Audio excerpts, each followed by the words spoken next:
Hari ini kajian Gus Dur di Warkop Burjo.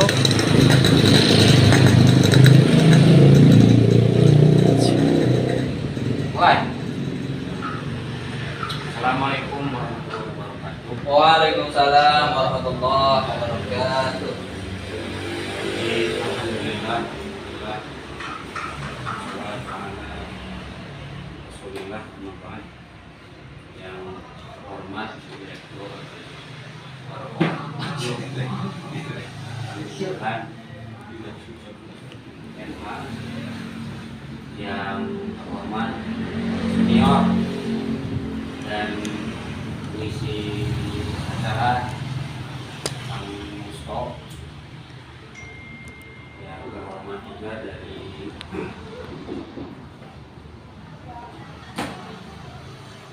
jurnalis media Jawa Barat. Pertama-tama saya panjatkan syukur dan salawat serta salam kepada baginda Muhammad Sallallahu alaihi wasallam. Terima kasih yang pertama kepada Direktur Warkop Burjo Tuhan karena sudah memberikan fasilitas tempat di Warkop Burjo. Mudah-mudahan tempat ini berkah ya Kang ya. Amin. Berkah, banyak pelanggan bisa bertahan dengan berbagai macam tantangan. Juga terima kasih kepada para sahabat di jurnalis media sosial yang tadi ngobrol sedikit lagi itu ya, lagi KKN juga ya. Iya. Ada yang di Bandung Barat KKN-nya. Sebagian ada. Ini Ciwidey dua-duanya. Oh luar biasa. Berarti berangkatnya dari Ciwidey. Mantap. Perjuangan sahabat-sahabat dan keluarga masuk Bandung. Oh dua-duanya masih Banten. Iya. Oh siap. Tapi kan di Banten kan. Bilang. Menes juga turunan Menes. Wah merah. Turunan Menes Jipur. Orang Menes, orang oke. Orang Menes oke. Lahir ngambil dia tuh. Ya perlu saya sampaikan mungkin kenalkan saya Romi, Koordinator Gus Durian Bandung Barat. Untuk nama Gus Durian sendiri mungkin sudah cukup dikenal ya untuk Bandung Barat. Ini baru di usia 1 tahun lebih lah. Bulan Maret kemarin pas 1 tahun. Dan sedikit mengulas mengenai forum 17-an itu adalah forum temu sebenarnya yang diinisiasi oleh Sekretariat Nasional Jaringan Studia dipimpin Pak Alisa Wahid Menteri Pertama tersebut. Tujuannya sederhana, jadi Seknas ini terinspirasi dari Gerdu. Gerdu itu nama komunitas Gus Durian di Surabaya, Gerdu Surabaya. Jadi dulu itu mereka sering mengadakan forum 17-an di bulan Agustus, tepat tanggal 17-an. Ya, isi acaranya awal-awalnya hanya belajar kopi, di rumah gerak, tidak dengan banyak orang, biasa diskusi lah di kalangan aktivis kan biasa. Tapi kesini karena di Seknas menilai baik, akhirnya jadi program nasional. Ya, program nasional setiap tersebar di ratusan titik di seluruh Indonesia dengan tema setiap bulan itu berbeda-beda. Kalau bulan Juli sekarang itu kebetulan masih dengan tema Indonesia Rumah Bersama. Tapi kebetulan kemarin sudah ada rapat lagi lewat Zoom semua koordinator. Jadi mulai dari tanggal sekarang itu menyambut harlah Gus Dur yang dari tanggal 4 rangkaian acaranya sampai 17 September. Isi acaranya berbagai macam, dari acara kemanusiaan, donor darah, terus ada panggung budaya, bioskop rakyat, termasuk diskusi. Jadi dibebaskan lah, itu termasuk terserah komunitas ya. Karena kita sebagai komunitas tidak ada aturan mengikat ya. Di diskusi kongkoge sedih. Caranya gitu. Ini pun paling ya terkadangnya hanya saya bertiga kalau bisa gimana Bang Gusto kan. Nah, ada para jurnalis ini, jadi saya tambah malah kalau diskusi mah bisa setiap hari ya kan. Iya. Dengan penggunaan setiap hari kan. Nah, untuk hari ini tuh agenda acaranya itu ada awalnya sih untuk jadi memberi ruang, memberikan ruang bagi para penggerak yang tidak punya minat membaca atau belum. Artinya kan Gus Dur ini seorang tokoh multidimensi, seorang pembaca ulung bahkan sampai pos berapa, terus sampai akhir hayatnya kan udah hampir buta ya. Hampir ya sangat kurang penglihatannya. Tapi ternyata mas di wawancara TV One itu yang 1 jam lebih dekat itu ditanya masih membaca.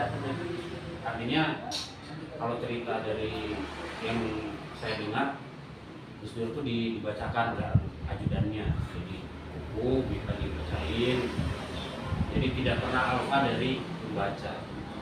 Hanya itu hal-hal ya kebiasaan Gus Dur kita coba terapkan di sini, karena tadarus juga kan sederhana sih. Tadarus semuanya cuma macam ada yang mendengarkan, nanti setelah itu didiskusikan. Adapun nanti di bulan Agustus itu akan ada agenda acara yang mungkin besar, mudah-mudahan saya mau doain saja. Mudah-mudahan di Agustus bisa ada acara yang lebih meriah lagi.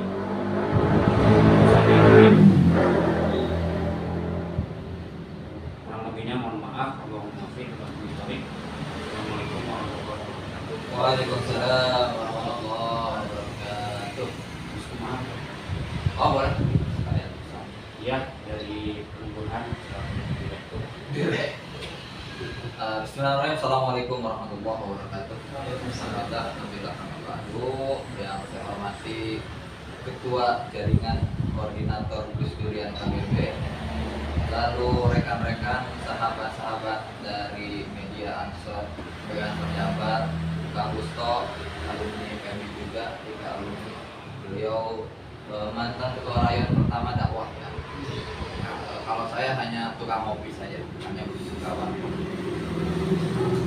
Sekilas tentang warkop ini sebetulnya wadah ya, sebetulnya bukan hanya warkop tapi wadah bagi semua elemen, baik itu masyarakat, mahasiswa, pegawai, PNS dan semua bisa berkumpul di sini. Di satu sisi kita juga membuka suatu wadah konsultasi dan bantuan hukum. Jadi karena ini inisiatornya kebanyakan dari anak-anak LBH lawyer, terutama di LBH Ansor KBB, makanya kita membuka konsultasi dan juga bantuan hukum gratis bagi masyarakat sekitar, khususnya di Bandung Barat. Nah, berangkat dari situ maka kita membuka wadah kecil seperti ini karena semua aktivis saya rasa bermula dari sekilas komunitas bukan tempat mewah gitu kan. Kita dari tempat sekecil ini, tempat yang sesederhana ini kita membicarakan hal-hal besar ya. Karena kan kita prinsip di para aktivis ya think globally, act locally gitu kan. Kita berpikir global dan bertindak ya lokal saja. Artinya apa? Hal-hal yang kita bicarakan di warkop bisa menjadi sesuatu hal yang besar. Dan saya rasa tokoh-tokoh nasional, aktivis-aktivis nasional pun semuanya berawal dari warkop gitu ya, seperti itu. Nah, selanjutnya berkaitan dengan agenda Gus Durian, alhamdulillah nanti Gus Durian itu insya Allah agendanya kita selalu rutin ya, mudah-mudahan nanti kedepannya bisa lebih banyak lagi orang yang ikut di agenda kita di Gus Durian. demikian.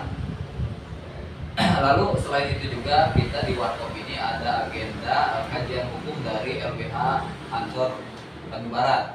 Kita ada kajian hukum setiap sebulan sekali, ini sini juga tempatnya. Dan itu ditujukan untuk semua kalangan juga sih.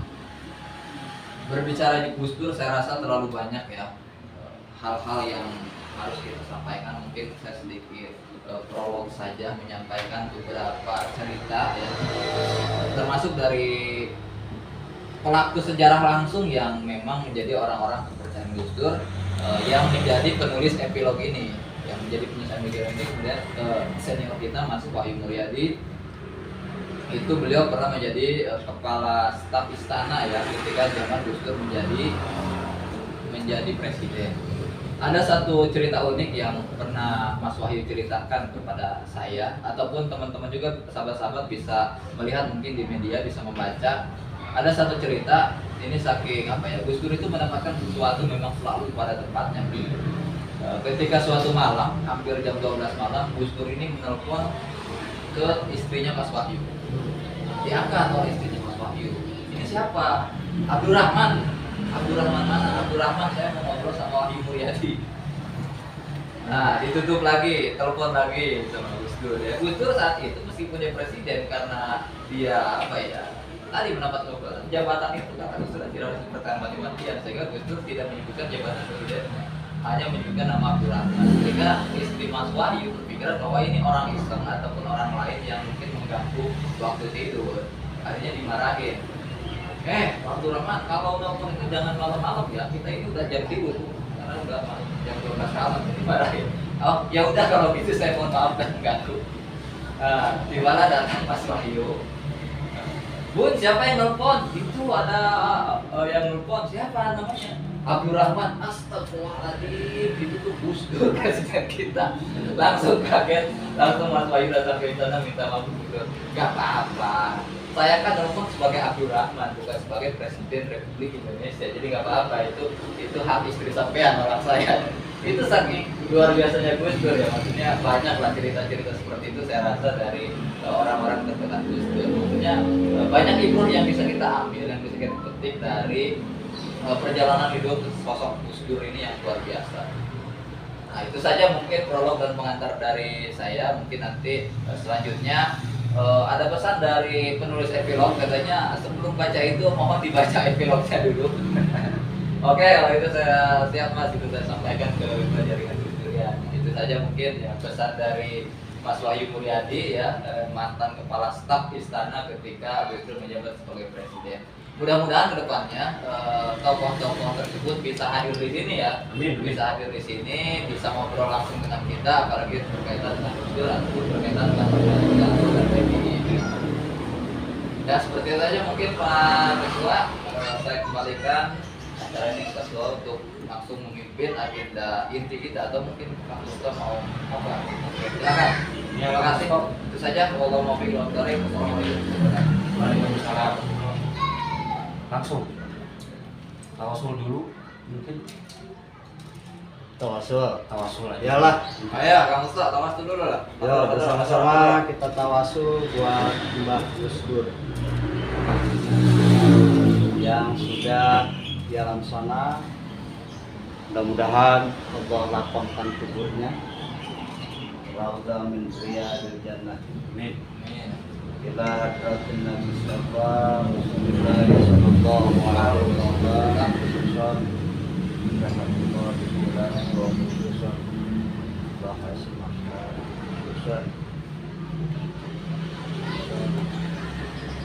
Allahumul Fatihah.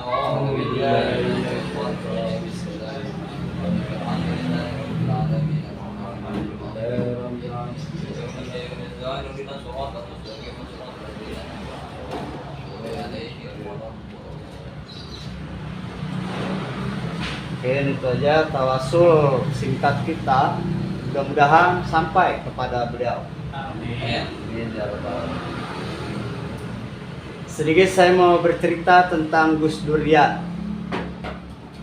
Menurut pengalaman saya selagi di pergerakan, yang namanya Gus Durian itu antik, unik, nyentrik, nyeleneh, tapi menjadi pembicaraan global, tidak lagi lokal. Dengan kata-kata singkatnya kok gitu repot. Itu nyentrik banget. Itu tapi mempunyai makna dan nilai yang sangat luar biasa, sahabat-sahabat sekalian. Gus Dur itu bukan orang sembarangan, tapi banyak orang yang tidak paham tentang bagaimana Gus Dur berbicara, mengatakan sesuatu. Ketika orang-orang mengklaim sesat, Gus Dur itu jahat, Gus Dur itu mencelakakan. Tapi dari omongan-omongan beliau menjadi sebuah kenyataan. Ketika misalnya kita dihantam dengan negara lain, bagaimana Gus Dur memecahkan masalahnya cukup sederhana. Gak usah takut dengan Malaysia, kita kencingin aja, se-Jawa juga dia kebanjiran. Itu unik menurut saya. Lalu pengalaman Fahri Ali, seorang pakar politik, ketika nonton bola sama Gus Dur asik tertidur. Tapi apa Fahri Ali bilang? Fahri Ali bilang, Gus, bola sudah mulai Gus, bangun Gus, saya udah tahu berapa nilainya yang akan terjadi. Benar, prediksi Gus Dur benar, itu terjadi 1-0. Sahabat-sahabat sekalian, orang-orang yang memang termarginalkan atau kaum minoritas itu adalah dalam artian pelindung. Buat Gus Dur sendiri, Gus Dur ini adalah penolong orang-orang minoritas dibandingkan mayoritas, sahabat-sahabat. Kita lihatlah di zaman sekarang itu bagaimana diskriminatif itu terjadi, benar-benar terjadi. Yang kaya makin kaya, yang miskin makin miskin. Gus Dur itu tidak seperti itu, tapi dia menyamaratakan di antara Tionghoa, Buddha, Konghucu, di antara umat beragama pun seperti itu. Dia adalah penyelamat orang-orang minoritas menurut saya. Maka banyak orang-orang yang termarginalkan atau yang dikatakan kita hanya Islam yang memang lihat hanya sekedar formalitas. Tapi pemikiran Gus Dur itu dia substansialnya, esensi dari ajaran Islam tersebut. Merangkul, tidak memukul. Gus Dur itu seperti itu. Gus Dur itu mengajak. Tapi dengan ajakan-ajakannya itu tentu tidak menyakiti kawan-kawannya atau kolegannya. Ketika berbeda pendapat, pemikiran, dan jelas-jelas bagaimana Gus Dur ditumbangkan, dijerat, ditelanjangi dengan pakar lawan-lawan politik. Tapi satu kata yang Gus Dur utarakan, tidak ada jabatan yang perlu dipertaruhkan secara mati-matian. Beliau itu orang yang sangat ikhlas kalau menurut saya pribadi. Ketika di istana, sahabat-sahabat sekalian lihat bagaimana Gus Dur keluar. Dia menyapa para wartawan, para kolegan, para pendukung. Kalau pada saat itu dia minta pertolongan Nahdlatul Ulama mungkin terjadi, tetap bertahan. Tapi Gus Dur tidak. Biarkan, tidak ada yang perlu jabatan dipertahankan secara mati-matian. Istana yang sakral itu hari ini tidak menjadi sakral. Lihat gaya Gus Dur yang nyentrik.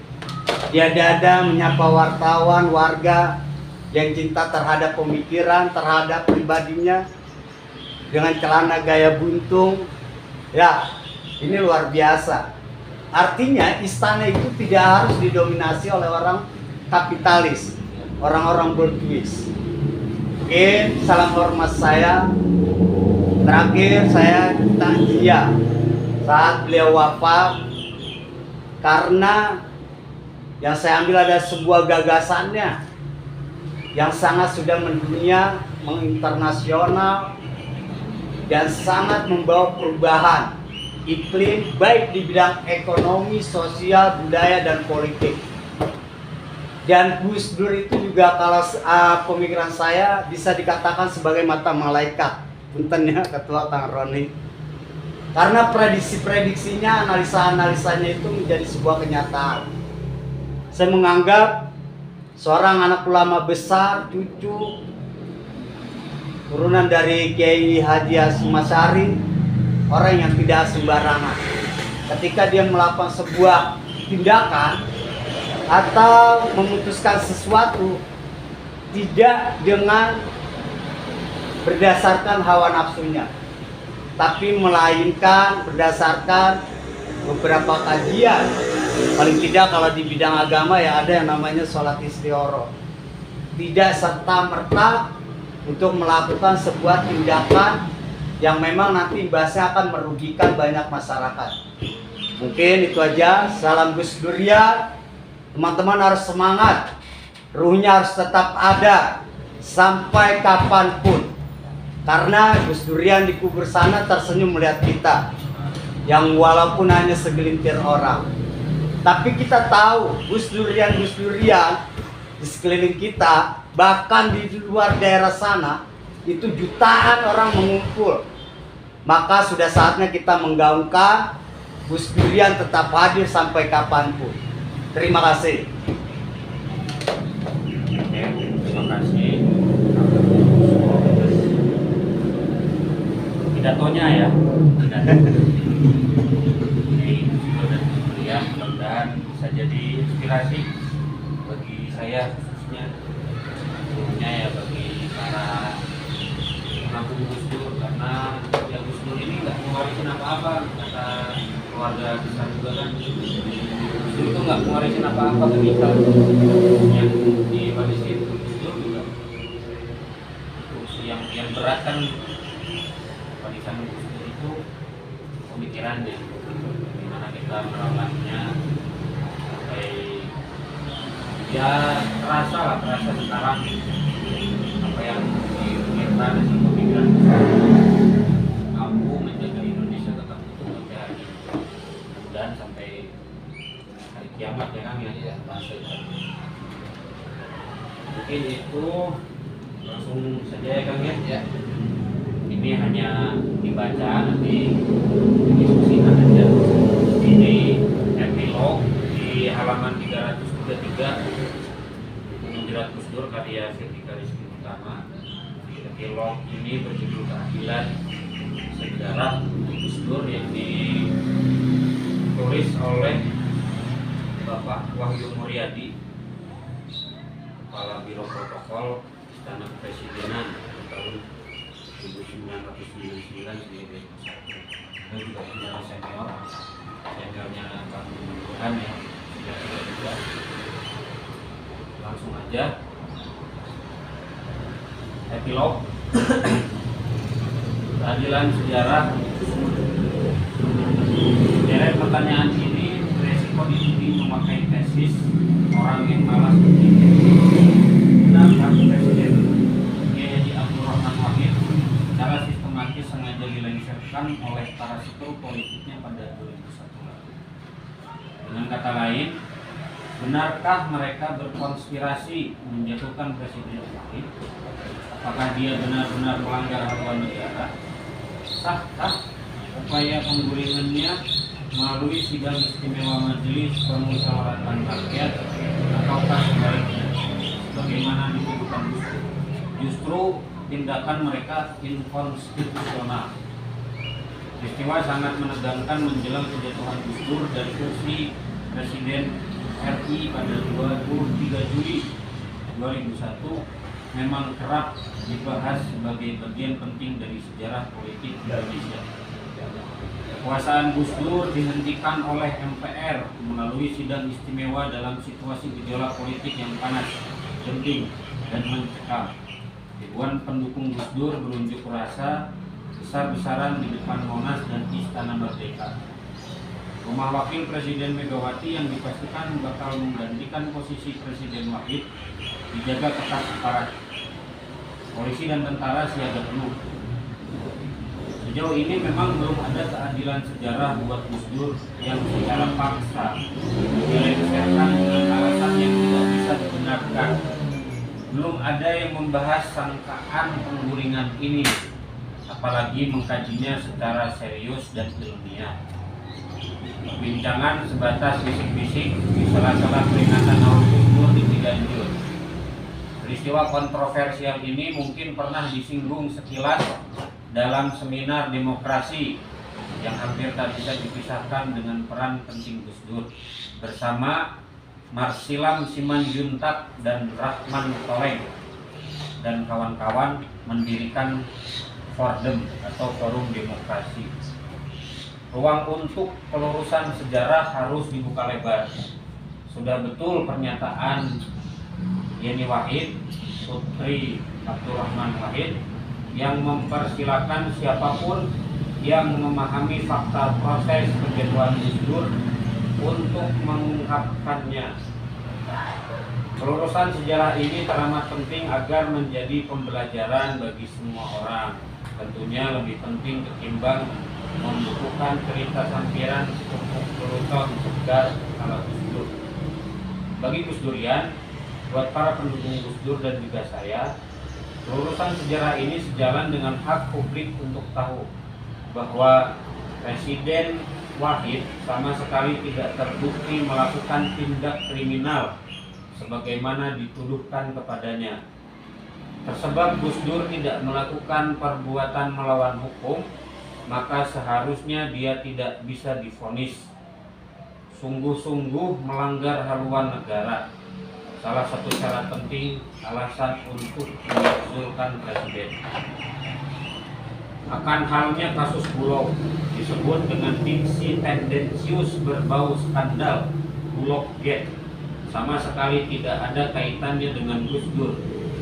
Perkara ini muncul akibat ulah seorang tukang pijit dan paranormal bernama Suwondo yang memanfaatkan kedekatannya dengan Gus Dur. Ia dilobi wakil kepala Badan Urusan Logistik Bulog saat itu, Sapuan, agar memperjuangkannya menjadi kepala Bulog. Sapuan lalu menggunakan dana yayasan Dana Bina Sejahtera Karyawan Janatera sebanyak 35 miliar rupiah yang kemudian dia serahkan kepada Suwondo. Sukses? Tidak juga. Kenyataannya yang terpilih sebagai kepala Bulog bukan Sapuan, tapi Rizal Ramli. Jadi banyak sekali character assassination atau pembunuhan karakter terhadap Gus Dur. Buktinya keluarganya hidup sederhana setelah beliau Gus Dur tidak jadi presiden, ungkap Rizal Ramli. Suwondo dihukum penjara, begitu pula Sapuan. Saya terkaget-kaget ketika mendapat kabar bahwa Sapuan tak perlu menjalani hukumannya. Ia banyak mendapat diskon remisi. Sedangkan Suwondo menjalani hukumannya sampai tuntas. Gus Dur, ia dinyatakan tak terbukti ikut terlibat dalam perbuatan pidana korupsi ataupun penyalahgunaan wewenang. Rencana menerbitkan risalah di balik kejatuhan Gus Dur patut disokong. Luhut Binsar Panjaitan, kini Menteri Koordinator Kemaritiman di bawah Presiden Joko Widodo, menegaskan pemakzulan terhadap Gus Dur bukan karena perkara Brunei dan Bulog seperti yang dituduhkan selama ini. Gus Dur dilengsarkan karena dihimpit persoalan politik dan tidak ada konstitusi yang dilanggar, ujarnya. Rizal Ramli yang menjabat sebagai Menteri Koordinator Perekonomian kala itu segendang seirama dengan Mahfud MD dan Luhut. Rizal mengatakan bahwa Presiden Wahid dilengsarkan secara tidak adil. Tidak ada bukti pelanggaran hukum dan tindakan inkonstitusional yang dilakukan oleh Presiden RI keempat itu.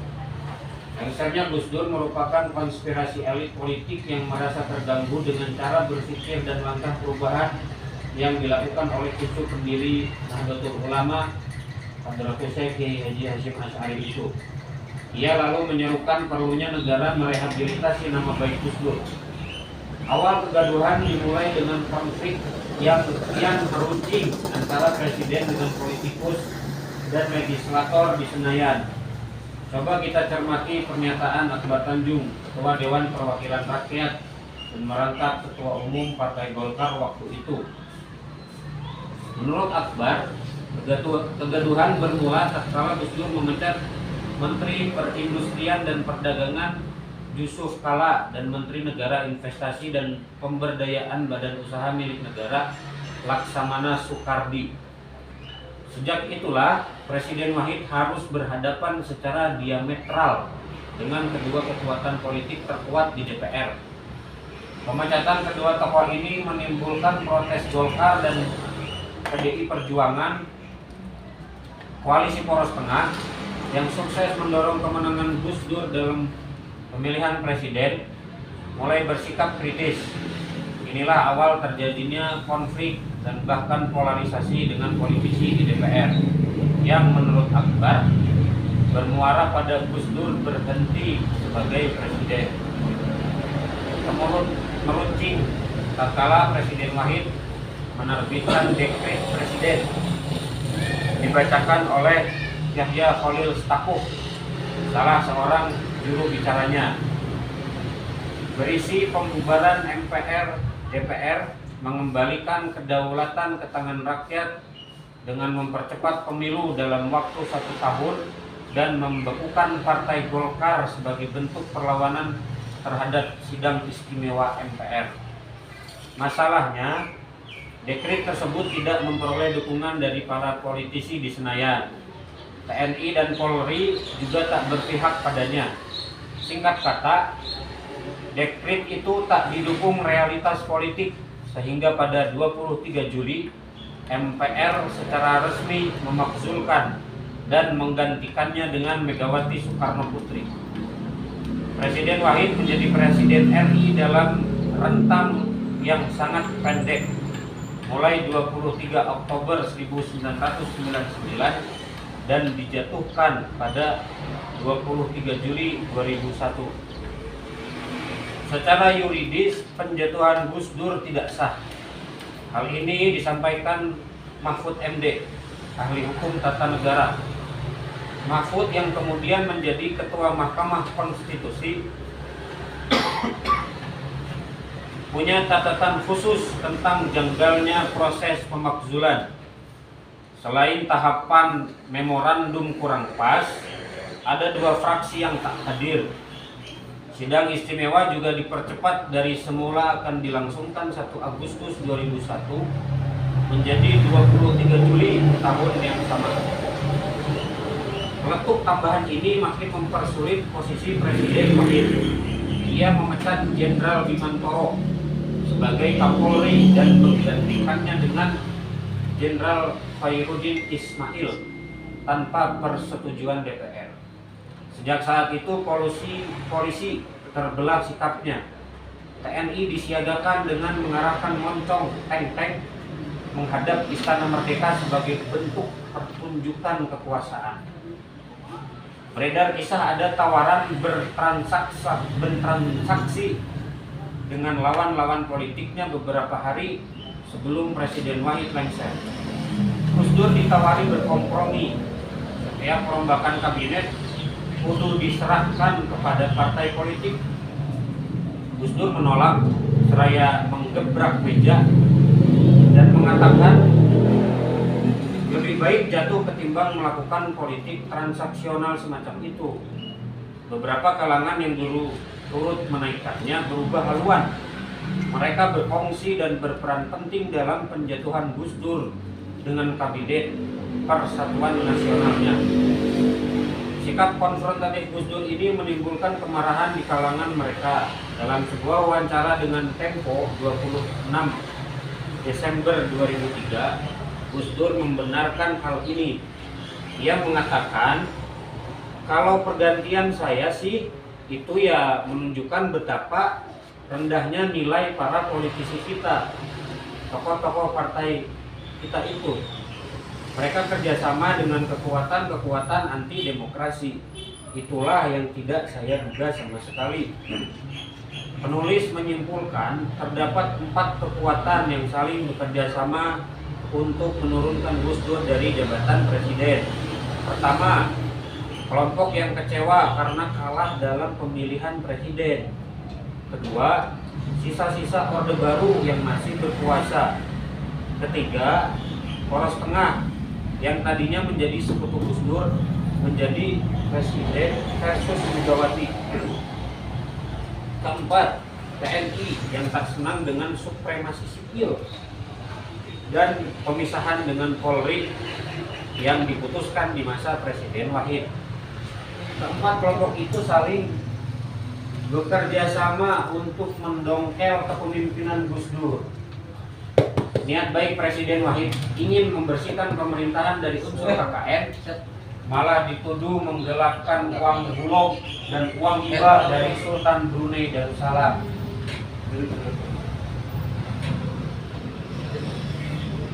Hingga akhir kepemimpinan Gus Dur, tuduhan itu tidak bisa dibuktikan.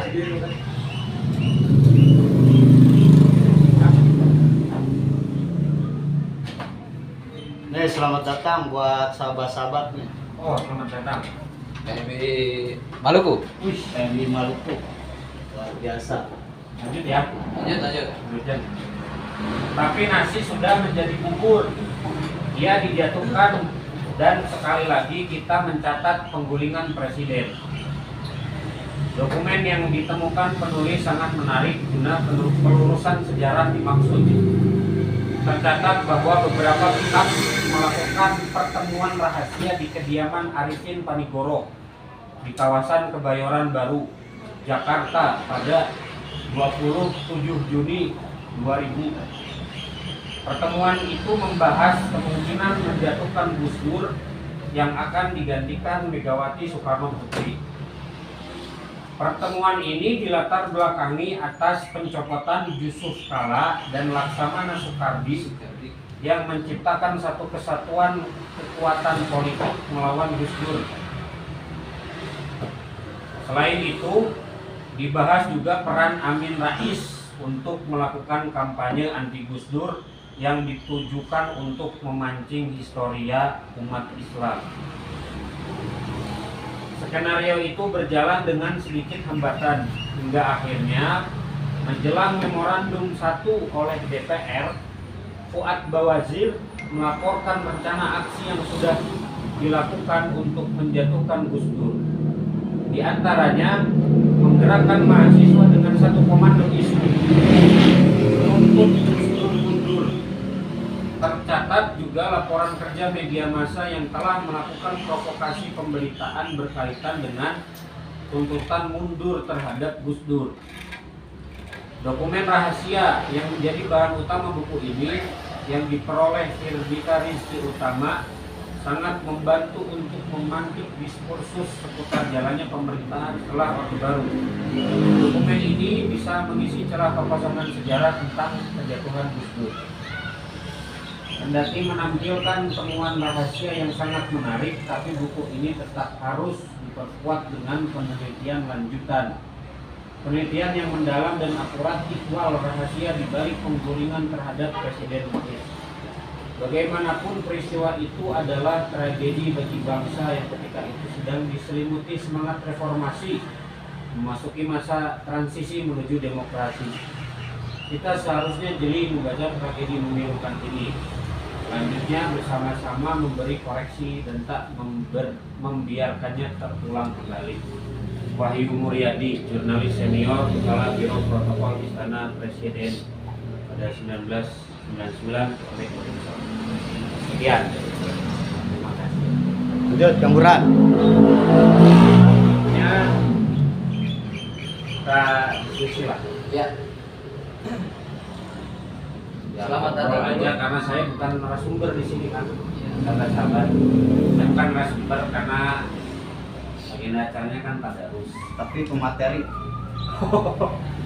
Sebelumnya perkenalan dulu nih dari Oh iya, silakan. sahabat-sahabat PMI Maluku. Dari Maluku. Iya. Wah, Bayar cuma. datang ke sini.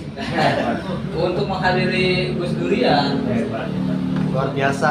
Kehormatan. Iya, untuk mengenai pemikiran Gus Dur mereka datang jauh-jauh dari timur, luar biasa. Ya mungkin perkenalan dulu dari sahabat-sahabat Maluku ataupun Ambon, silakan. Iya. Mulai dari siapa? Ya, perkenalkan nama saya Gufron Musoim. Saya dari Pusat Cabang PMI Ambon. Komisariat di Ambon. Panggilannya Habib ya, Pak Peci. Untuk saat ini saya lagi lanjut studi S2 di Universitas Domisili sekarang ya Semahi. Pangeran. Pangeran. Dekat ya, kepada Larang ya. Dengan Lanjut. Kang siapa namanya tadi? Gufron. Gufran ya. Gufran. Siap saya Robi. Perkenalkan nama saya Zainal Abidin Abidina, sama dari Batu Konsina. Komisariat Saudaranya Prilly, ya saudaranya Prilly. Satu marga sama Iya. Kalau sekarang ini lagi proses sama juga di kampus UIN Sunan Gunung Bandung. Saya prodi pendidikan ekonomi Islam. Oh, siapa aku pun ya. Ya, iya. Deopo. PAI. Oh, pendidikan agama Islam. Nanti PAI-nya dihukum. Nah, baik, bismillahirrahmanirrahim. Waalaikumsalam warahmatullahi wabarakatuh. Perkenalkan, nama saya Tri Ali, asal dari PMI Cabang Ambon, Indonesia di juga. Di sini sedang melanjutkan S2 informasi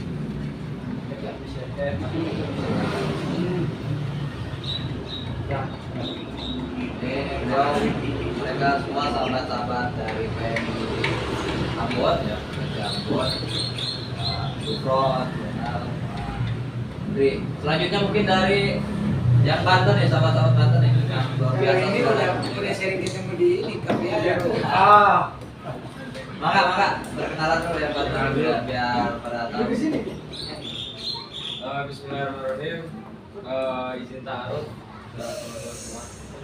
Saya Ahmad Rifai, biasa dipanggil Rifai aja. Asal dari Banten, sekarang kuliah di UIN Bandung jurusan Komunikasi dan Informasi. Asli Banten ya? Asli Banten. Menes. Di Pandeglang. Oh, Di Jalur Pak kita. Perbatasan. Satu salam Bu. Lembur kan. Ya. Ya, Rifaya. lanjut. Bismillah, kenalkan nama saya Agus Fauzi, asal dari Lebak, Banten sama. Makanya Banten Selatan. ya. Jurusan komunikasi dan Islam dari Rayon Dakor Komunikasi cabang komunikasi. PMI-nya ada Motor saya. Iya. Jadi luar biasa nih Pak Ketua Jaringan Koordinator Pemilihan Barat. Kakor ya. Mungkin Gus Dur tersenyum lebar di alam yang indah sana melihat sahabat-sahabat semua berkumpul di sini meneladani pemikiran Gus Dur, meneladani bagaimana kehidupan hidup kita gitu kan. Nah sekarang tadi kita sudah bahas tadi ya, tadi epilog yang ditulis oleh Mas Wahid Muryadi, beliau sebagai kabiro di istana ketika beliau menjabat sebagai presiden. Nah sedikit mungkin saya meringkas ya dari epilog ini karena Mas Wahyu ini saksi hidup kemudian senior kita bersama. Kok PMI juga? Beliau jurnalis senior Tempo, sekarang beliau menjadi staf ahli Kementerian Kelautan dan Perikanan Wahid Renggono, lalu beliau juga sekarang di komisaris BUMN, salah satu BUMN sama Regal. Nah, beliau sangat support sekali ketika kita anak-anak muda, terutama anak-anak PMI dan NU selalu ya meneladani bagaimana pemikiran Gus Dur, meneladani bagaimana hidup Gus Dur. Beliau sangat support. Nah, dari epilog yang beliau tulis intinya bahwa digulingkannya Gus Dur adalah sebuah langkah inkonstitusional daripada MPR dan juga kroni-kroninya ya saat itu suatu ketidakberpihakan bagi Gus Dur ketika Gus Dur memecat Yusuf Kala saat itu ya, dan Iya. Laksamana Soekardi. Dua tokoh ini adalah pentolan dari Golkar dan juga PDI ya. Itu sehingga mematik gejolak ya, mematik gejolak yang bahkan mungkin Poros Tengah ketika saat itu mendukung ketika Gus Dur dinaikkan malah menjadi berbalik arah ya, berbalik arah itu terus menggulingnya Gus Dur karena Gus Dur mengeluarkan dekret yang mungkin sangat-sangat kontroversial ya, ingin membekukan Golkar saat itu dan membubarkan DPR serta MPR. Nah sehingga langkah ini ya bagi Poros Tengah suatu hal yang